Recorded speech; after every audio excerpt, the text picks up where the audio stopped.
Bueno, cuando quieras, Nico. Bueno, eh, yo no veo si está compartiendo pantalla, avísenme Ahí se y está empezamos. compartiendo. Yo te aviso cuando ya Bueno, esté genial. listo. Eh, bueno, como venía diciendo el profe Hugo, en la misma tónica de las clases anteriores, digamos, siguiendo un poco el hilo de lo que hemos venido trabajando, la enseñanza basada en proyectos, la enseñanza basada en problemas. Hoy queremos compartir unos pequeños aportes de manera general sobre qué es esto de la enseñanza y aprendizaje en grupos cooperativos. Eh, Concretamente, para comenzar, me gustaría, digamos, mencionar que de alguna manera, para que el proyecto funcione, eh, tiene que haber, digamos, un espíritu colaborativo en los distintos grupos, ¿no? Y en esos mismos grupos, en cada grupo tiene que haber un espíritu de aprendizaje cooperativo, ¿no? Así que en ese sentido nos preguntamos cómo podríamos definir la enseñanza y el aprendizaje en grupos cooperativos. En primer momento, a partir de los autores que hemos compartido en la clase, que son un poco los autores que vienen en la vanguardia de referencia como Stigliano y Gentile, ellos mencionan que este método, este enfoque de trabajo cooperativo, es una estrategia de enseñanza centrada en los alumnos, como decía el profe Hugo recién, la cual permite construir y producir conocimiento desde la interacción entre pares, digamos, entre compañeros, entre alumnos, alumnas, en un grupo de aprendizaje, ¿no? También vale agregar que es fundamental el trabajo o la función, el rol, el papel del docente en estimular el desarrollo del pensamiento reflexivo y vamos a decir de alguna manera de moderar el funcionamiento del grupo, la comunicación y la socialización de estos pensamientos, ¿no? Del pensamiento que va surgiendo de los estudiantes y de sus reflexiones. También, ¿por qué no?, la formulación de juicios eh, y la discriminación de valores, la tolerancia en el tiempo y el respeto por la opinión, la palabra o el pensamiento del compañero, ¿no? Creo que esta idea sintetiza claramente cuáles son, digamos, los aspectos más sobresalientes de este método, de este enfoque de enseñanza en grupos cooperativos. Después, para ya definir desde los autores que también hemos compartido en el aula, que son un poco los precursores, eh, Johnson y Johnson, casualmente, ellos ahora no tanto desde la enseñanza, sino más bien del aprendizaje, ellos mencionan y nos comparten la idea de que aprender en el grupo cooperativo es algo que los alumnos hacen, ¿no? Ellos por sus propios medios van desarrollando.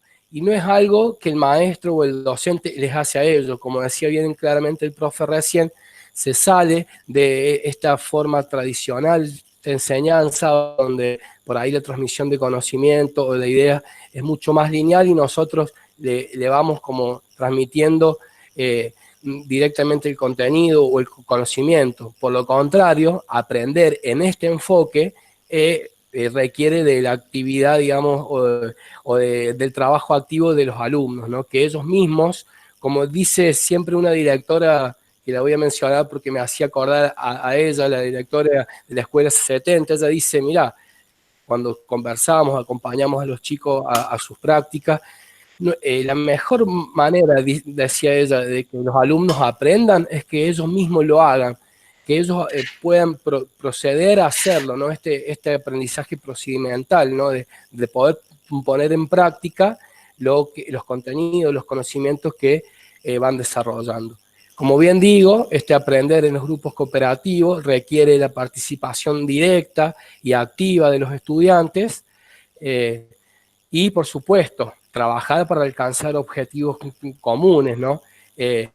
Acá lo podemos pensar desde la importancia o la convergencia del objetivo del proyecto, ¿por qué no? Por ejemplo, que uno está pretendiendo construir en conjunto con sus estudiantes.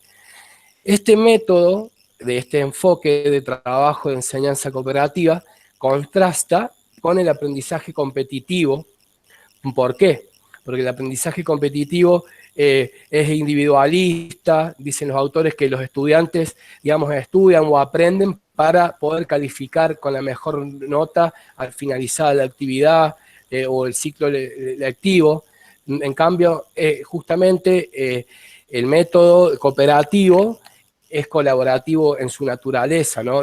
No se compite, sino que, como muchas veces, y ya hemos mencionado, los alumnos en las escuelas no solamente aprenden siempre del maestro, también van, digamos, comparando, van compartiendo y van aprendiendo de las ideas de sus mismos compañeros. Esto, cuando ustedes estén transitando la escuela, lo van a poder, digamos, comprender mejor. Muchas veces los alumnos aprenden de sus compañeros, ¿no? Y ahí van como fijando y apropiando bien el concepto, el contenido, la forma, digamos, o el procedimiento que se está pidiendo en la tarea o en la consigna. Acá es clave un poco el trabajo del docente, ¿no? El docente puede organizar cooperativamente cualquier tarea didáctica de cualquier materia, como decía el profe, tratando de articular interdisciplinarmente las áreas de conocimiento que implican la educación primaria, y dentro de cualquier programa de estudio. ¿Qué digo con esto? Que este método, este enfoque permite articular todas las áreas de saber, ciencias naturales, sociales, matemáticas, lengua, etcétera, si lo que ustedes, digamos, les parezca apropiado, y no, digamos, de manera estanca o de manera aislada, la materia por su lado, lengua o matemática por otro, sino que más bien es un enfoque a donde se pueden articular estos contenidos del diseño curricular. Siempre el diseño curricular está presente, es el norte del maestro, o más bien la plataforma con la que debe, digamos, trabajar. En el aprendizaje cooperativo, los docentes evalúan con criterios previamente acordados. Esto no vamos a ahondar demasiado ni a profundizar, porque ya más adelante seguramente el profe, la profe, van a preparar lo que significa la evaluación en los proyectos de enseñanza, ¿no? Pero sí aclarar que los criterios, ya sea una rúbrica de evaluación, una planilla o algunos puntos específicos a donde el maestro puede evidenciar la apropiación de contenido o un aprendizaje significativo por parte del estudiante. Acá, en este aspecto, o mejor dicho, en este otro sentido de lo que es el aprendizaje en grupos cooperativos, vamos a hacer, digamos, mención a lo que es el papel del docente, ¿no? O el rol del maestro, y los autores que compartimos, Stigliano y Gentile, mencionan, a propósito de Carl Rogers, dice que el docente debe cumplir en todo momento un rol facilitador, ¿no? Pero este rol facilitador, como ustedes bien saben, no tiene que ser la transmisión lineal de contenido, sino que están más allá del contenido a enseñar, y su misión asume un objetivo superior, ¿no? Que tiene que ver con facilitar el material, facilitar, digamos, libros, o, por qué no, también distintas experiencias que a los alumnos les sirva de referencia. Y, por supuesto, esto desde siempre, la necesidad de que el alumno se vea estimulado, se vea motivado por el docente, y digamos que ellos mismos puedan, desde sus ideas previas, ir construyendo aportes desde los conocimientos que van construyendo, ¿no? Manteniendo en todo momento, dicen los autores, las puertas abiertas de este enfoque, de este método, a recursos exteriores, donde el grupo cooperativo se convierte, digamos, en un espacio privilegiado para las preguntas, la indagación, ¿no?, permanente. Y también vale, digamos, mencionar que es importante que el docente tiene que respetar en todo momento, digamos, el proceso o el estadio madurativo del estudiante, en educación primaria sobre todo, ¿no? Estimular el pensamiento reflexivo, estimular los vínculos interpersonales, también ser mediador, porque más de una vez suceden, digamos, algunas disputas, competencias. Bueno, el maestro tiene que estar presente para ir mediando e ir, digamos, tratando de alguna manera de que el grupo funcione, ¿no? Y acá es importante hacer, digamos, un paréntesis y mencionar que también es rol del docente, digamos, la tarea de construir ese grupo desde un inicio, vamos a decir. Si bien los grupos son heterogéneos, dicen los autores, deben estar compensados y bien estructurados. Y esto es labor del maestro. Hay muchos métodos distintos, digamos, para la creación de estos grupos, pero el que más conocido o el que más de alguna manera trabajan los maestros o maestras es esta idea de crear el grupo balanceado, equilibrado, ¿no? Y que no sean mayores a 5 o 6 integrantes, porque ya pierde un poco, digamos, la idea de su buen funcionamiento, o se va, digamos, difusando las tareas de cada uno.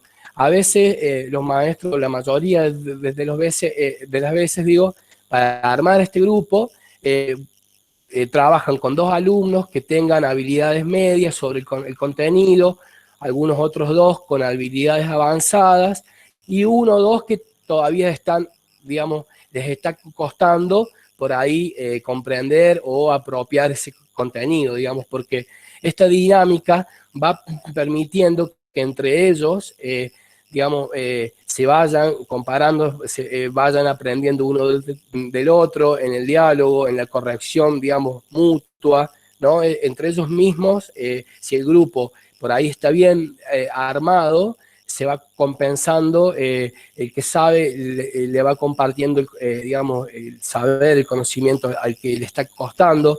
Es decir, que es bien cooperativo en ese aspecto, ¿no?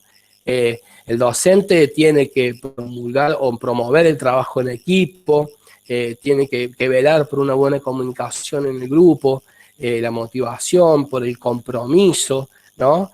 Entre otras cosas, tiene que asegurarse de que ese grupo se vea retroalimentado por los mismos integrantes.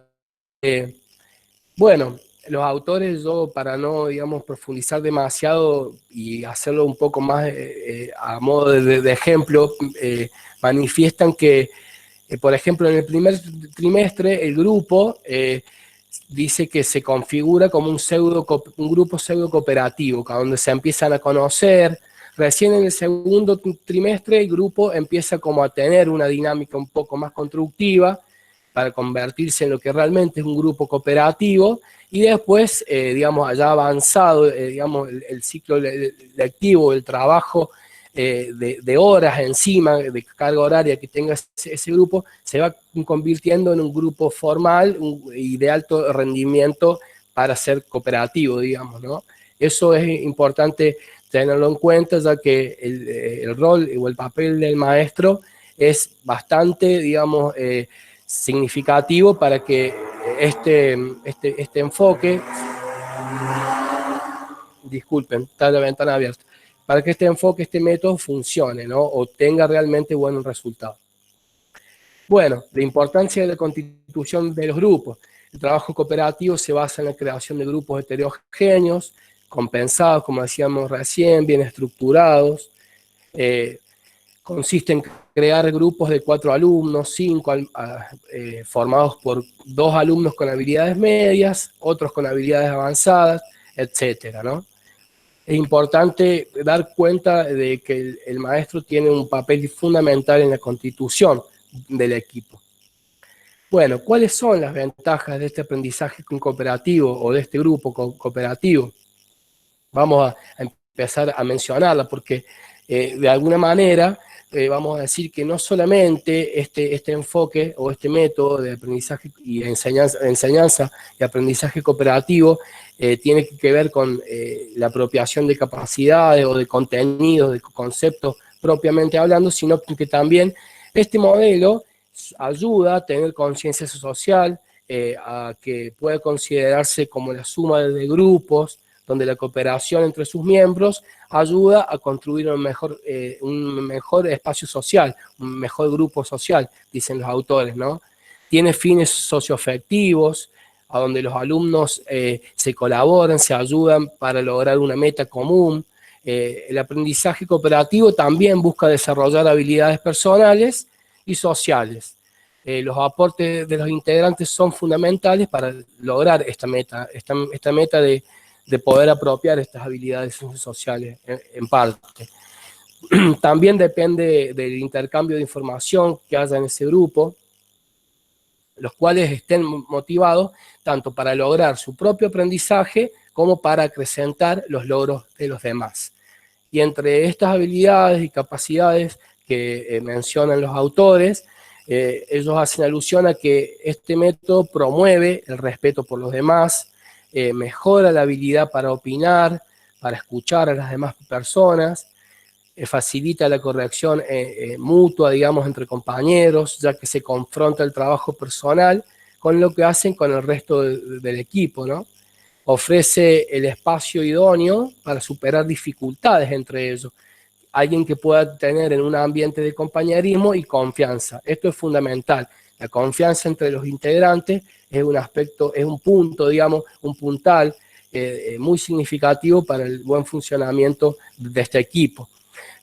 Permite discusiones grupales, debates de los temas trabajados o que se vayan a trabajar, y que los niños expliquen con sus propias palabras qué han entendido, qué han podido comprender, aclarando y corrigiendo los contenidos que ameriten ser, digamos, corregidos o repensados, entre otros aspectos. Facilita actitudes positivas hacia el aprendizaje, porque uno cuando aprende en equipo se siente mucho más apoyado por los compañeros, es como que ese clima de confianza le permite al estudiante perder el miedo, dicen los autores, y digamos, abrirse en confianza a poder preguntar abiertamente sus dudas, entre otras cosas. Aumenta la relación y la colaboración entre estudiantes. Esto es fundamental, ¿no? Que haya un espíritu solidario dentro del equipo es fundamental para un buen aprendizaje en grupo cooperativo. Como decíamos anteriormente, también incrementa la motivación entre los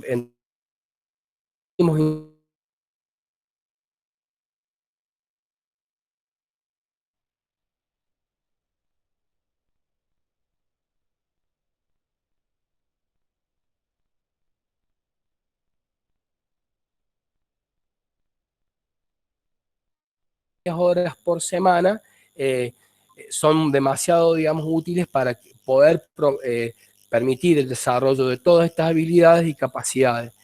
Desarrollo de habilidades personales, estrategias para resolver conflictos siempre en equipo, ayuda a que el alumno desarrolle menos estereotipos, o sea, que sean menos prejuiciosos, vamos a decirlo de esta manera, y que aprendan a valorar las diferencias, la diversidad, ya sea de raza, religión, opinión, sexo, etnia, etcétera, ¿no? Esto es muy importante desde el punto de vista social. Desarrolla la tolerancia, como bien decíamos, la capacidad de escucha para con el otro, respetar la opinión de los demás, y también la flexibilidad y la empatía, que es fundamental hacia la apertura del trabajo en equipo para comprender la situación de los compañeros, ¿no? Y compañeras. Enseña a compartir responsabilidades y a exigirlas adecuadamente, ¿no? Cuando las tareas están bien, digamos, compensadas o las funciones, las tareas tienen, digamos, cada integrante una función específica, ¿no? Eso aprende a compartir responsabilidades, o mejor dicho, a comprender y a ir interiorizando, incorporando el sentido de responsabilidad. Para que el grupo funcione, para que esta cooperación funcione, todos deben cumplir con su tarea, y eso le implica al integrante del equipo ser responsable, ¿no? Y exigirlas a los compañeros a la medida adecuada que vaya siendo necesario. El desarrollo del compromiso hacia los demás integrantes del grupo, como bien decíamos, permite una mayor riqueza en el aprendizaje de los diferentes contenidos gracias a los diversos acercamientos que se plantean para cada tarea. Acá está bueno pensarlo como lo manifestaba el profe Hugo, de la articulación de contenidos de las distintas áreas del diseño curricular, ¿no? En un proyecto a donde intervengan, a donde converjan y se articulen distintos contenidos conceptuales y el desarrollo de distintas capacidades que promueve el diseño curricular de primaria. También, y esto no es menor, enseña a los alumnos, alumnas, a organizarse, a dividir sus tareas, como decíamos previamente, y el rol de cada uno, ¿no? De los integrantes del equipo, para tener el resultado deseado o cumplir con el objetivo común que persigue el grupo, ¿no? Sacando, dicen los autores, lo mejor de cada uno. Acá yo cuando preparaba, digamos, un poco este espacio que estamos compartiendo, decía para que a los chicos no se les haga demasiado lío, porque a veces se habla de grupos colaborativos y de grupos cooperativos. Hay una diferencia puntual, una diferencia bien general, vamos a decir, pero mucho mejor todavía es que tienen aspectos complementarios. Y los autores lo plantean de esta manera. En el aprendizaje cooperativo se da una división de tareas, como bien lo decíamos recién, para posteriormente integrarlas a la consecución del objetivo. En cambio, en el aprendizaje colaborativo se comparte la responsabilidad, dándole mayor énfasis al proceso, ¿no?, que a la tarea, como en el aprendizaje cooperativo. De tal forma que se construye el conocimiento a través de la cooperación, ¿no? Esto está bueno tenerlo en cuenta porque yo pensaba de pronto, si un maestro elabora un proyecto de enseñanza, necesita de que esos grupos, digamos, tengan capacidad colaborativa y solidaria para intercambiar, pero también necesita que cada grupo cooperativo funcione, digamos, o cumple con su tarea, cada integrante cumple con su tarea y su función para integrarlas al cumplimiento del objetivo. Es decir, que son complementarias. Para que haya un buen proyecto de enseñanza, o mejor dicho, ese proyecto que el maestro o la maestra piensa tenga, digamos, buenos resultados, entre comillas, debe haber un espíritu de equipo cooperativo en cada grupo y un espíritu colaborativo entre cada grupo, digamos, ¿no? Eso es importante tenerlo en cuenta porque son cuestiones consecutivas y complementarias que se pueden integrar y articular tranquilamente. Así que bueno, eso es fundamentalmente la presentación. Yo de alguna manera también pensaba en algunos ejemplos que a ustedes les pueden ser un poco más significativos y les puede aclarar el panorama. Y hay muchísimos tipos de actividades que reflejan el aprendizaje cooperativo, el trabajo con rompecabezas, las lecturas compartidas, la elaboración de una carta grupal. Estuve buscando, investigando y hay demasiadas, digamos, consignas o tareas que pueden reflejar el espíritu del aprendizaje cooperativo. Así que bueno, sin más, si tienen alguna consulta, pueden hacerla. Igualmente, como bien decía el profe hace un rato, está subida ya la clase 15 desde ayer. Yo compartí, pero mejor aún la profe Renata pudo ordenarla ayer a la siesta, a la clase, para que ustedes tengan acceso, digamos, de manera fácil a todo lo que es la clase 15, que vuelvo a repetir, viene siguiendo un poco el sentido y el hilo complementario de lo que es la enseñanza basada en proyectos o en problemas, ¿no?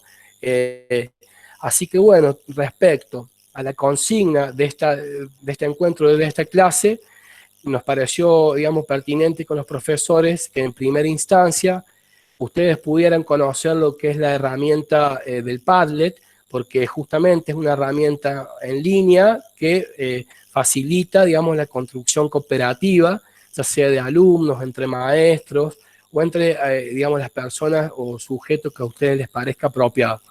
Así que bueno, cualquier indagación, cualquier, digamos, inquietud que tengan, pasamos a escucharlas. Muchas gracias por dejarme, digamos, brindarle este aporte para ir pensando, como decía el profe, en ese proyecto bien consolidado, un proyecto que tiene sus apartados, su parte, sus estrategias didácticas, sus actividades, sus objetivos y, como bien decía el profe, sus formas, digamos, de evaluación. Así que bueno, voy a dejar de compartir pantalla. Cualquier pregunta que tengan, los escuchamos.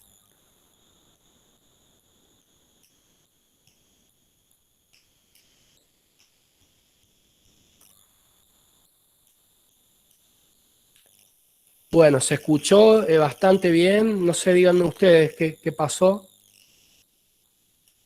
Bueno, genial. Entonces, porque yo tengo un internet que no es del todo bueno esta mañana. Bueno, muy bien, muy claro, Nico. Bueno, chicos, si no hay consulta, entonces nos seguiremos viendo y sigan los grupos trabajando y sigan pensando en las propuestas. Esto es bien concreto que habló el profe Nico sobre una intervención didáctica específica. Así que bueno, cualquier cosa nos comunicamos. ¿Está bien? Bueno, gracias, Nos profe. vemos. Que tengan buen Genial, profe. día. Se escuchó clarísimo. Buenísimo, profe. Genial, Gracias. genial. Gracias a ustedes. Que tengan lindo día. Chau, chau. Gracias, Nico. Gracias, Excelente. profe Hugo. Gracias. Gracias por la Chau, chau. Espectacular. clase. Hasta luego. Adiós, buen día.